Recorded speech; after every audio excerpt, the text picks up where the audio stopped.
please explain LIBOR versus SOFR. So LIBOR was just an interest rate that was created by literally just calling banksters in London. I think it was London exclusively. It's London, was it interbank official or offer rate, I think is the abbreviation. So they'd call these banks in London just first thing in the morning and they'd say, hey, what interest rate would you be willing to lend overnight? And they'd say, oh, 3.1, one would say 3.2, and the other would say 3.15. And they'd say, okay, so the average there is at 3.15. So LIBOR for the day would be 3.15. Literally that easy. And it's just something that, people say, oh, it's not a real market rate and blah, blah, blah. Yeah, I was a little more sympathetic to LIBOR because although it wasn't a market rate from the standpoint of actual transactions in the real financial economy, it was something that the free market produced. They came up with it. No government came up with LIBOR. And it was working pretty darn well. So, but the central planners didn't like it because they weren't in control of it. So what is SOFR? SOFR is just simply them looking at repo transactions in the actual repo market and basing that overnight rate on specific transactions that occur. So they're not calling up someone and saying, hey, what would you lend at? They're actually looking at the transactions in repo. So you say, George, why isn't that better?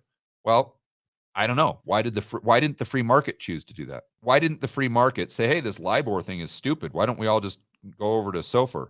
Is it because they're stupid and the central planners are just brilliant? Probably not. One of the problems I can see is just going back to the repo spike. And you'd have to talk to someone like Snyder that understands the plumbing a lot better than I do.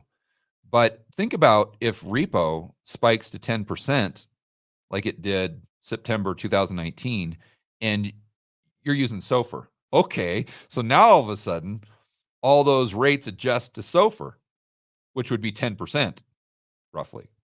Whereas if you look at LIBOR, during that spike, LIBOR didn't go up.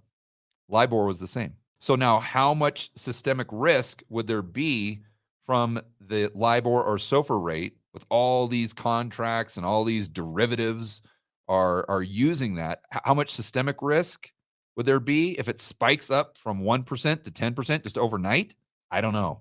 I don't know. You'd have to ask Jeff or you'd have to ask Zoltan or something like that. I understand the system quite well, but not that well. But I can't imagine that it would be a good thing.